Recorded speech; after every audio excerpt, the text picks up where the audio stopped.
Principle 9. Digital communication should not incite or encourage an individual to commit suicide. Humans are word control creatures, so we need to establish what words mean. When we talk about law, there's a Roman maximum in law that says, "For he that would be deceived, let him." Simply meaning, if you are so ignorant as to be deceived, then that's your business, that's your problem. So you need to do your homework and find out what the words mean, especially in relation to law and government. Individual means a natural person.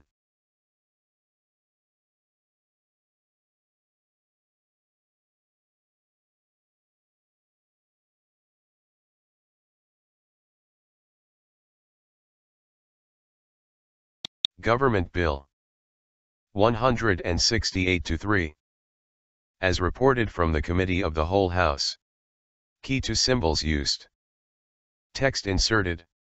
Hon Amy Adams. Harmful Digital Communications Bill. Government Bill. The Parliament of New Zealand enacts as follows. 1. Title. This Act is the Harmful Digital Communications Act 2013. 2. Commencement. 1.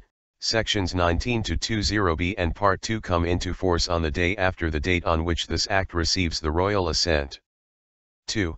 The rest of this Act comes into force on the earlier of a date appointed by the Governor-General by order in Council, and b. 2 years after the date on which this Act receives the royal assent. 3. One or more orders in Council may be made under subsection 2, appointing different dates for different provisions. Part 1 Approved Agency and Enforcement. Subpart 1 Purpose, Interpretation, the Crown, and Communication Principles. 3. Purpose. The purpose of this Act is to a. Deter, prevent, and mitigate harm caused to individuals by digital communications, and b. Provide victims of harmful digital communications with a quick and efficient means of redress. 4. Interpretation. In this Act, unless the context otherwise requires. Applicant means anyone who makes an application under Section 10. Application means an application to a district court under Section 13. Approved agency, or agency, means a person, organization, department, or entity appointed as an approved agency under Section 7. Chief Executive means the chief executive of the department that is for the time being responsible for the administration of this Act. Defendant, in relation to an application made to, or an order made by, a court under this Act, means a person against whom an order is sought or made. Digital communication. A. Means any form of electronic communication, and b. Includes any text message, writing, photograph, picture, recording, or other matter that is communicated electronically. Harm means serious emotional distress. Individual means a natural person. Intimate visual recording. A. Means a visual recording, for example, a photograph, videotape, or digital image, that is made in any medium using any device with or without the knowledge or consent of the individual who is the subject of the recording, and that is of I. An individual who is in a place which, in the circumstances, would reasonably be expected to provide privacy, and the individual is a.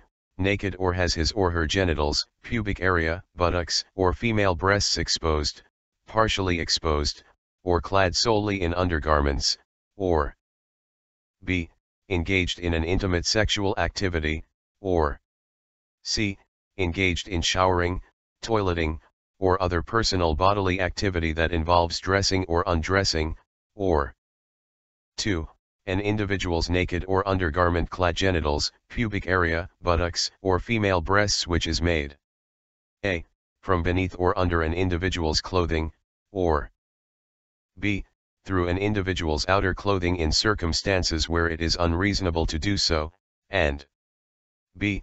includes an intimate visual recording that is made and transmitted in real time without retention or storage in I. a physical form, or 2. an electronic form from which the recording is capable of being reproduced with or without the aid of any device or thing. IPAP has the same meaning as in Section 122A, 1, of the Copyright Act 1994.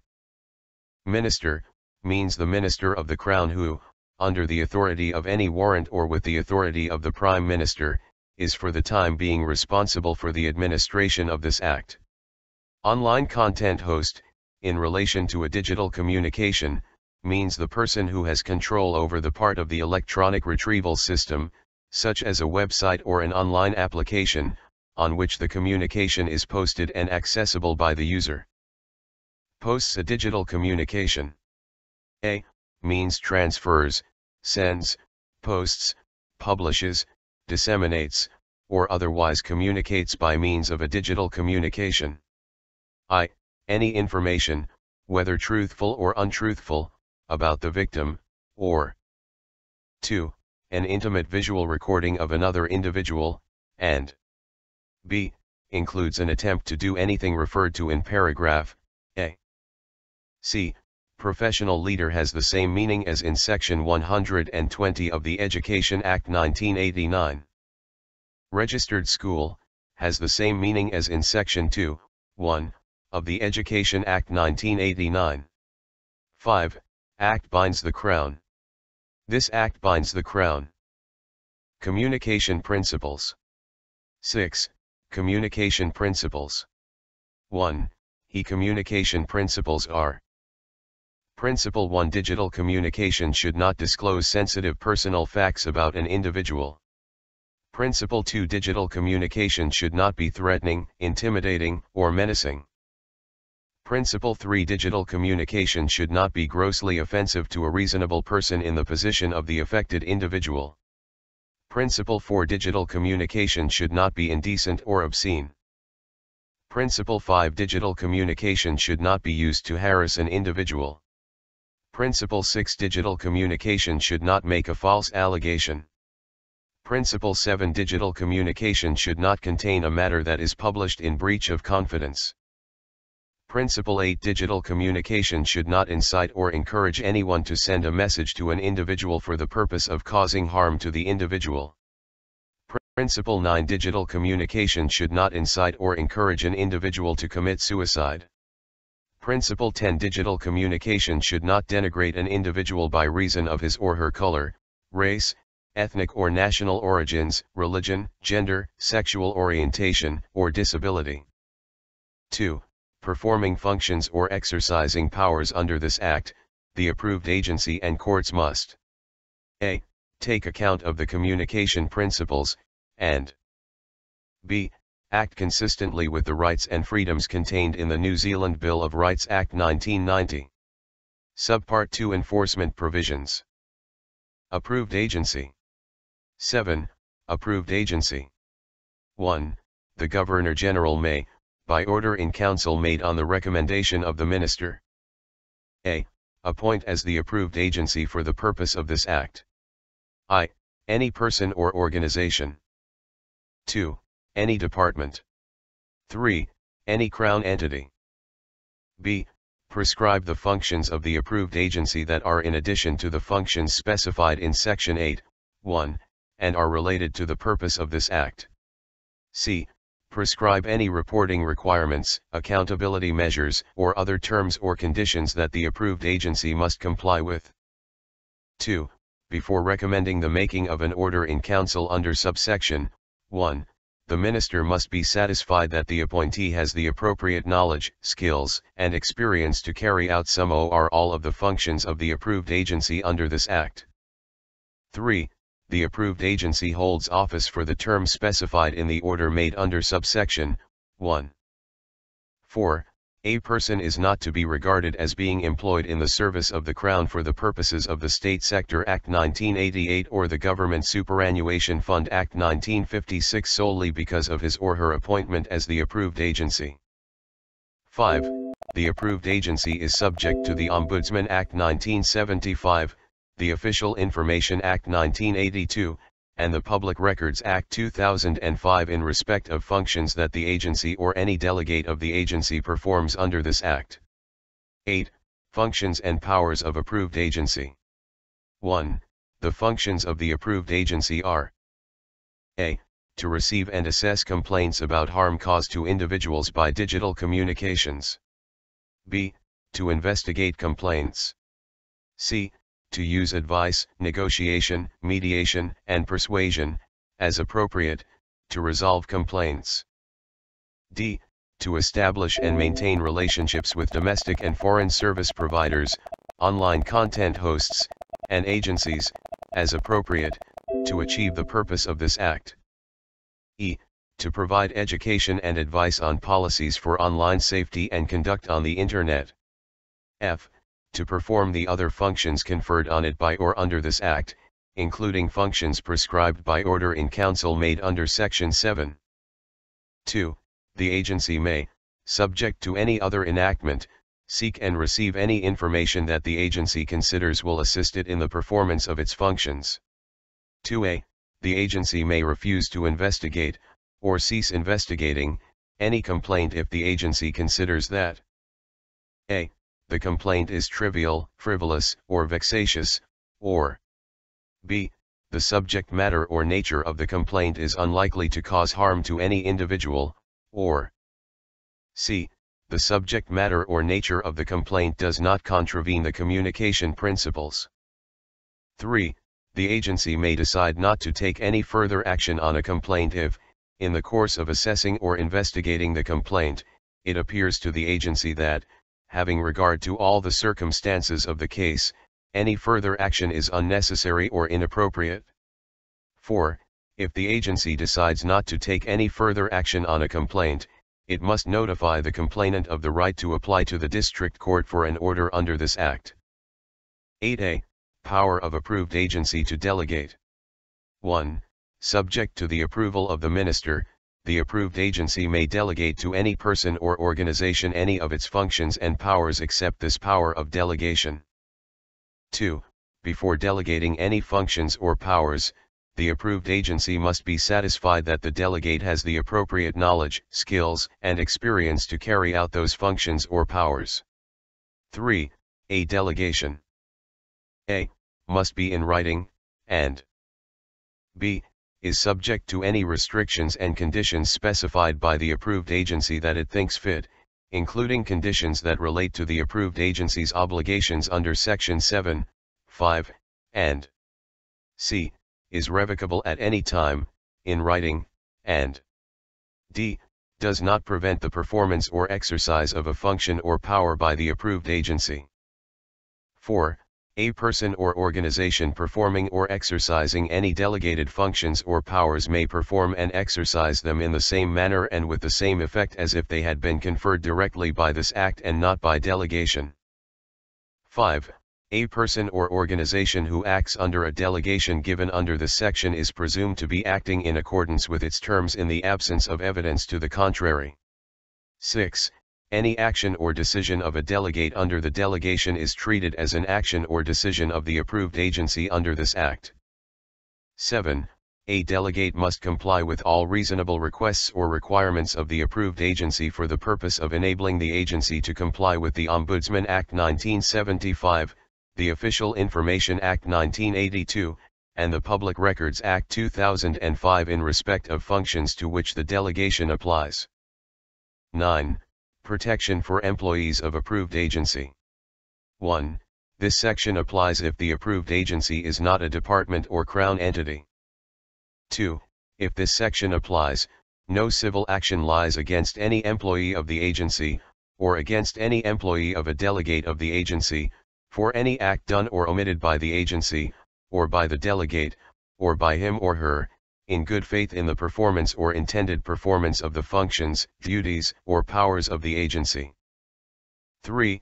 However, subsection 2 does not prevent a person from filing an application for review under Section 4 of the Judicature Amendment Act 1972 in relation to the exercise, refusal to exercise, or proposed, or purported exercise by the approved agency of a statutory power within the meaning of that act or otherwise affect the operation of that act. Proceedings may be brought in district court. 10. Who may bring proceedings? 1. Any of the following may apply to a district court for an order under Section 16 or 17. A. An individual, the affected individual, who alleges that he or she has suffered or will suffer harm as a result of a digital communication. B. A parent or guardian on behalf of the affected individual. C. The professional leader of a registered school or his or her delegate, if the affected individual is a student of that school and consents to the professional leader or delegate bringing the proceedings. D. The police, if the digital communication constitutes a threat to the safety of an individual. 2. The chief coroner may apply for an order under Section 16 or 17, 1, A, or, B, or, 2, A, in respect of a digital communication that contravenes a provision of the Coroners Act 2006. 11. Threshold for proceedings. 1. An applicant referred to in Section 10, 1, A, B, or, C, may not apply for an order under Section 16 or 17 in respect of a digital communication unless the approved agency has first received a complaint about the communication and had a reasonable opportunity to assess the complaint and decide what action, if any, to take. 2. In any case, a district court must not grant an application from an applicant referred to in Section 10, 1, A, B, or, C, for an order under Section 16 or 17 unless it is satisfied that a. There has been a threatened serious breach, a serious breach, or a repeated breach of one or more communication principles, and b. The breach has caused or is likely to cause harm to an individual. 3. The court may, on its own initiative, dismiss an application from an applicant referred to in Section 10, 1, A, B, or C, without a hearing if it considers that the application is frivolous or vexatious, or for any other reason does not meet the threshold in subsection 2. 4. The court may, on its own initiative, dismiss an application under Section 10 from the police if satisfied that, having regard to all the circumstances of the case, the application should be dismissed. 12. District court may refer matter back to approved agency. 1. This section applies when a district court considers an application under Section 10 that arises from the subject matter of a complaint that has been received by the approved agency, whether or not the complaint has been assessed under Section 11, 1. 2. The court a. must consider whether an attempt has been made to resolve the complaint, whether through mediation or otherwise, and b.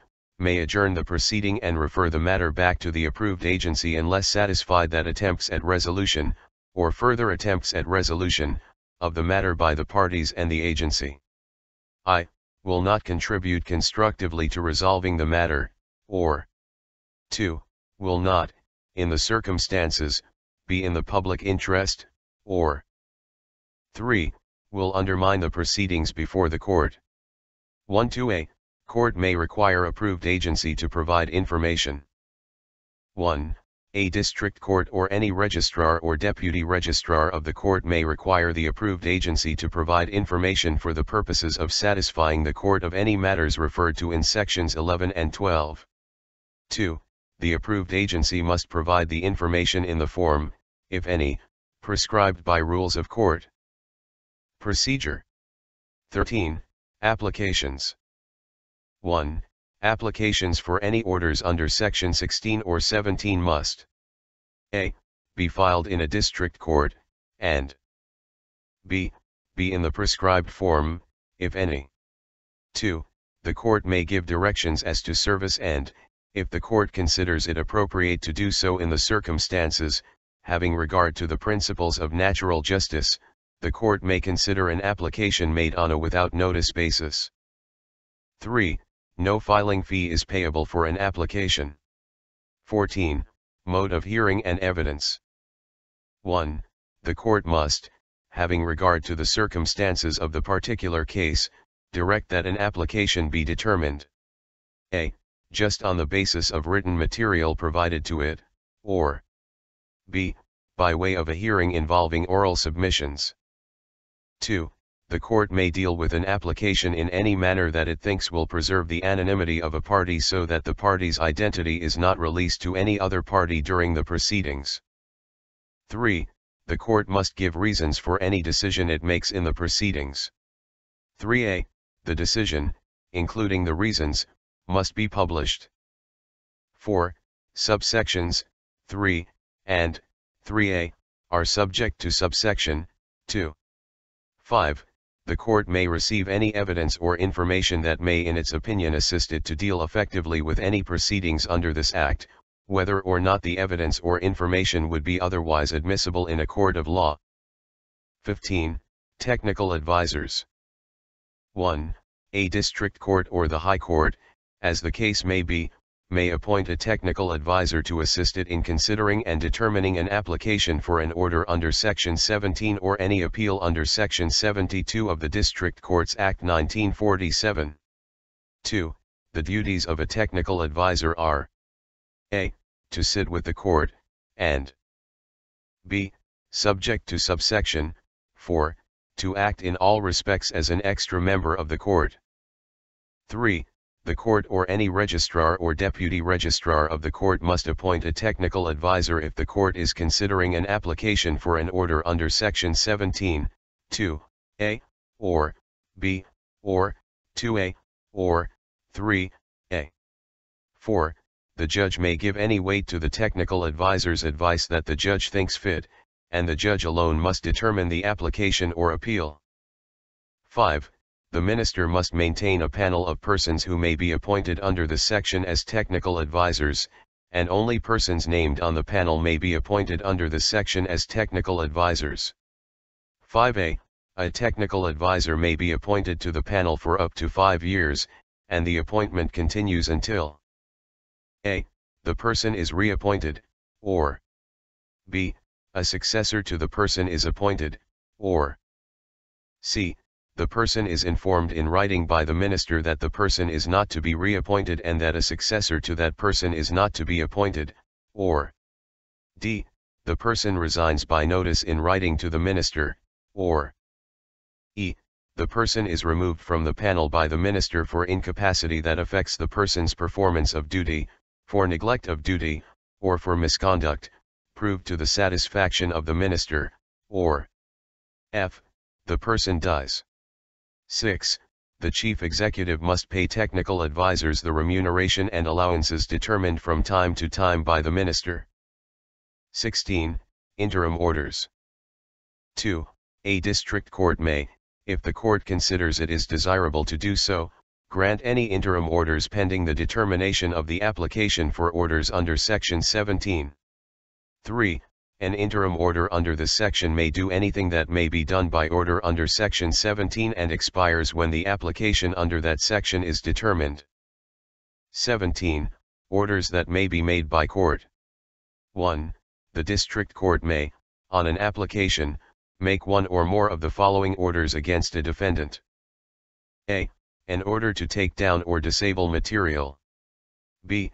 An order that the defendant cease or refrain from the conduct concerned. C. An order that the defendant not encourage any other persons to engage in similar communications towards the affected individual. D. An order that a correction be published. E. An order that a right of reply be given to the affected individual. F. An order that an apology be published. 2. The district court may, on an application, make one or more of the following orders against an online content host. A. An order to take down or disable public access to material that has been posted or sent. B. An order that the identity of the author of an anonymous or pseudonymous communication be released to the court. C. An order that a correction be published in any manner that the court specifies in the order. D. An order that a right of reply be given to the affected individual in any manner that the court specifies in the order. 2a. The district court may, on application, make an order against an IPAP that the identity of an anonymous communicator be released to the court. 3. The court may also do one or more of the following. A. Make a direction applying an order provided for in subsection 1, or 2, to other persons specified in the direction, if there is evidence that those others have been encouraged to engage in harmful digital communications towards the affected individual. B. Make a declaration that a communication breaches a communication principle. C. Order that the names of any specified parties be suppressed. 4. In deciding whether or not to make an order, and the form of an order, the court must take into account the following. A. The content of the communication and the level of harm caused or likely to be caused by it. B. The purpose of the communicator, in particular whether the communication was intended to cause harm. C. The occasion, context, and subject matter of the communication. D.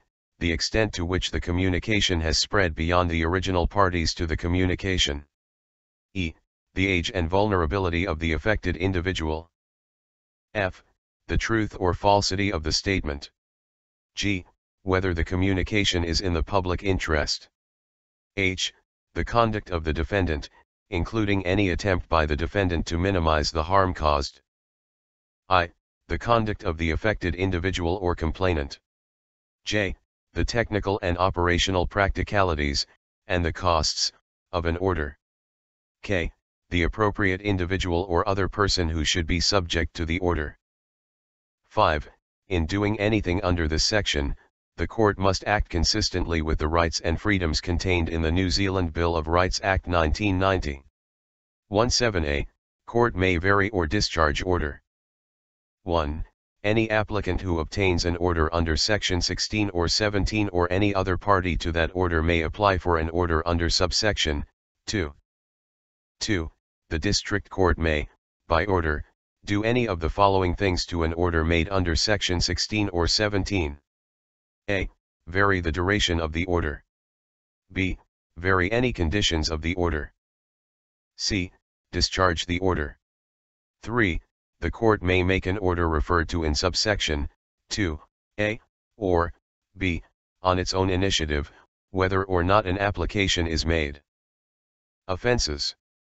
18. Offense of non-compliance with order. 1. A person who, without reasonable excuse, fails to comply with an order made under Section 16 or 17 commits an offense. 2. A person who commits an offense against this section is liable on conviction to A. In the case of a natural person, imprisonment for a term not exceeding 6 months or a fine not exceeding $5,000.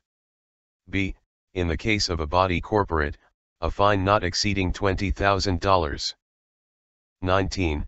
Causing harm by posting digital communication. 1. A person commits an offense if A. The person posts a digital communication with the intention that it cause harm to a victim, and B. Posting the communication would cause harm to an ordinary reasonable person in the position of the victim, and C. Posting the communication causes harm to the victim. 2. In determining whether a post would cause harm, the court may take into account any factors it considers relevant, including A. The extremity of the language used. B. The age and characteristics of the victim. C. Whether the digital communication was anonymous. D. Whether the digital communication was repeated. E. The extent of circulation of the digital communication. F. Whether the digital communication is true or false. G. The context in which the digital communication appeared. 3. A person who commits an offense against this section is liable on conviction to A. In the case of a natural person, imprisonment for a term not exceeding 2 years or a fine not exceeding $50,000. B. In the case of a body corporate, a fine not exceeding $200,000. 4. In this section, victim means the individual who is the target of a posted digital communication. Liability of online content host. 20. Liability of online content host for content posted by user. 1. Section 20A provides protection for an online content host in respect of any specific content of a digital communication posted by a person and hosted by the online content host if the host follows the process in that section. 2. The fact that an online content host does not take advantage of Section 20A does not of itself create any civil or criminal liability for hosting the specific content. 3. Section 20A does not affect any rights or defenses otherwise available to the online content host in respect of the hosting of the specific content, for example, the removal of content or the creation, exercise, or taking advantage of any contractual indemnity or immunity or any other term of use. 4.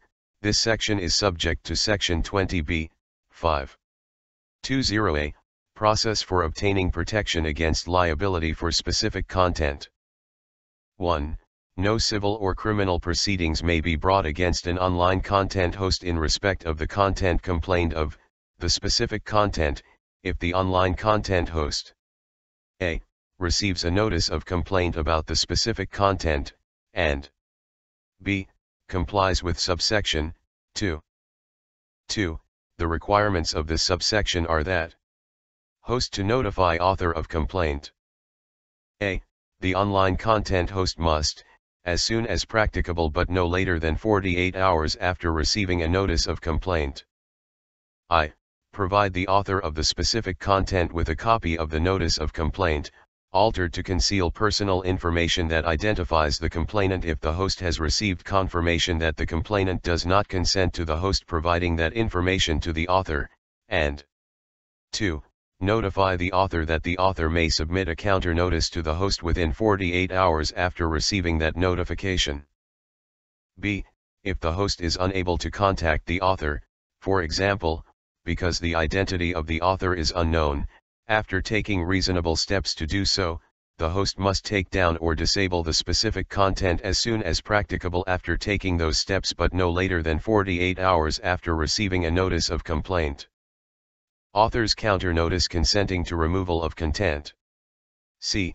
If the author submits a valid counter notice no later than 48 hours after receiving the host's notification under paragraph A, in which the author consents to the removal of the specific content, the host must take down or disable the specific content as soon as practicable after receiving that counter notice. Author's counter notice refusing consent to removal of content. D.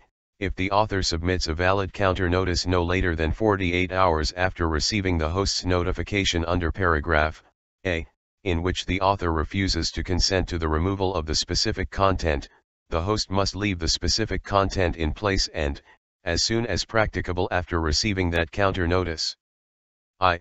Notify the complainant of the author's decision, and 2. If the author consents, provide the complainant with personal information that identifies the author. Author failing to submit valid counter notice. E. If the author does not submit a valid counter notice in accordance with this subsection, whether by failing to submit a counter notice or by submitting an invalid counter notice, the host must take down or disable the specific content as soon as practicable but no later than 48 hours after notifying the author under paragraph A. 3. A notice of complaint must A. State the complainant's name and a telephone number, a physical address, and an email address for the complainant, and B. State the specific content, and explain why the complainant considers that the specific content I. is unlawful, or 2. breaches one or more communication principles and has caused harm, and C. sufficiently enable the specific content to be readily located, and D. State whether the complainant consents to personal information that identifies the complainant being released to the author, and E. Contain any other information that the complainant considers relevant. 4. A counter notice must state A. The author's name and a telephone phone number, a physical address, and an email address for the author, and B. Whether the author consents to personal information that identifies the author being released to the complainant, and C. Whether the author consents to the removal of the specific content. 5. an online content host must not disclose any personal information about the complainant or author under Privacy Principle 11, e. 4, in Section 6 of the Privacy Act 1993, except by order of a district court judge or a high court judge made on an application under this subsection. 6. Nothing in subsection 5 affects the application of any other provision in the Privacy Act 1993. 7. This section is subject to Section 20b, 5. 20b, further provisions related to Section 20a. 1. The approved agency may lodge a notice of complaint under Section 20a on behalf of a complainant and provide advice and assistance to the complainant in relation to the complaint. 2. The protection conferred on an online content host by Section 20a does not apply if the host does not provide an easily accessible mechanism that enables a user to contact the host about specific content in the manner provided in that section. 3. The protection conferred on an online content host by Section 20a does not apply if the person who provides the specific content does so on behalf, or at the direction, of the online content host. 4. Nothing in Section 20 or 20a or the section affects a. Section 211 of the Criminal Procedure Act 2011, or b. Section 19 of the Bail Act 2000, or c. Copyright liability, or any proceedings, under the Copyright Act 1994, or d. Any enactment that expressly overrides Section 20a. 5. Nothing in Section 20 or 20a or the section limits the right of an individual to injunctive relief in relation to the content of a digital communication posted by another person and hosted by the online content host. Regulations and rules. 21. Regulations. The Governor-General may, by order in Council, make regulations for all or any of the following purposes. A. Prescribing the practice and procedure for the conduct of matters under this Act before the approved agency. B. Providing for any other matters contemplated by this Act, necessary for its administration, or necessary for giving it full effect. 22. Rules. 1. The power to make rules of court under Section 51c of the Judicature Act 1908 and Section 122, 1. Of the District Courts Act 1947 includes the power to make rules regulating the practice and procedure of courts in the exercise of jurisdiction conferred by this Act. 2. Without limiting the generality of subsection 1, rules made in accordance with that subsection may a. Prescribe forms for applications and orders under this Act. b. Prescribe a form for the purposes of Section 12a. b.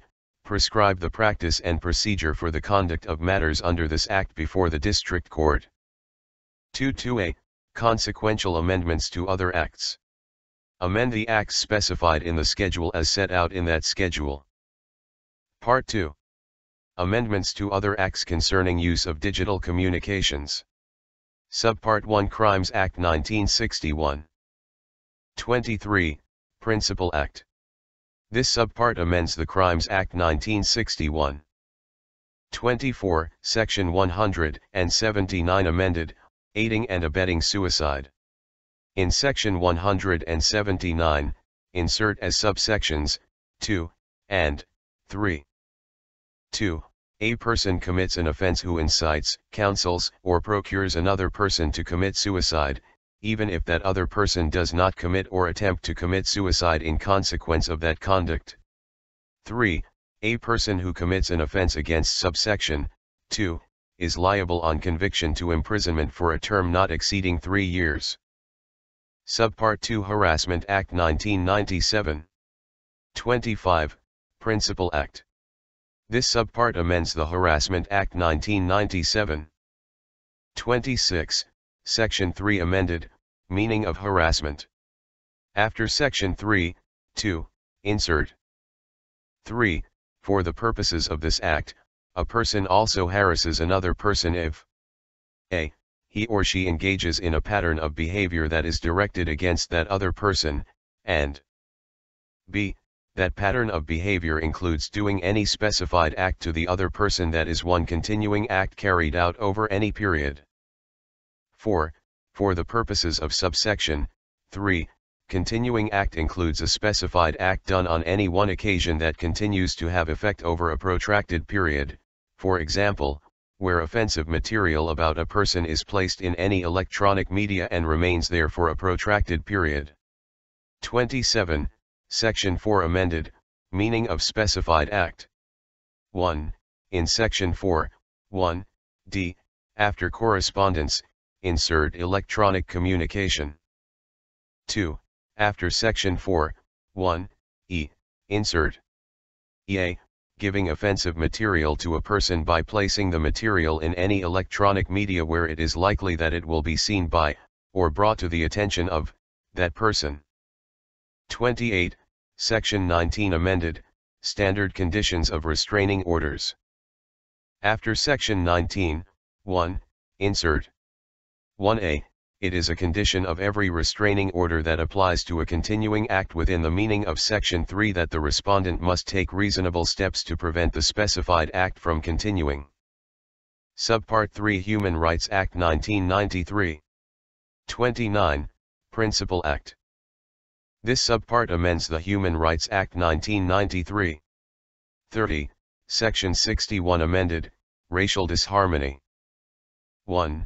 In Section 61, 1a, after radio or television insert or other electronic communication. 2. In Section 61, 2, after radio or television insert or other electronic communication. 31. Section 62 amended, sexual harassment. After Section 62, 3, j, insert k, participation in fora for the exchange of ideas and information. 32. Section 63 amended, racial harassment. After Section 63, 2, j, insert k, participation in fora for the exchange of ideas and information. Subpart 4 Privacy Act 1993. 33. Principal Act. This subpart amends the Privacy Act 1993. 34. Section 6 amended, Information Privacy Principles. 1. In Section 6, Principle 10, a, after publicly available publication, insert and that, in the circumstances of the case, it would not be unfair or unreasonable to use the information. 2. In Section 6, Principle 11, b, after publicly available publication, insert and that, in the circumstances of the case, it would not be unfair or unreasonable to disclose the information. 35. Section 56 amended, personal information relating to domestic affairs. In Section 56, insert as subsection 2. 2. The exemption in subsection 1 ceases to apply once the personal information concerned is collected, disclosed, or used, if that collection, disclosure, or use would be highly offensive to an ordinary reasonable person.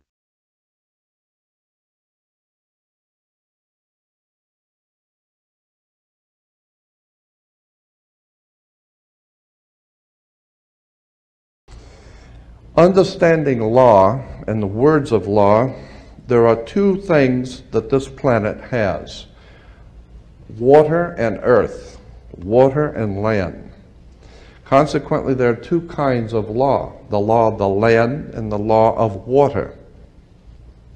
You've heard the term law of the land, but in point of fact, that's precisely what this word means, law of the land, because it is the people who live on land.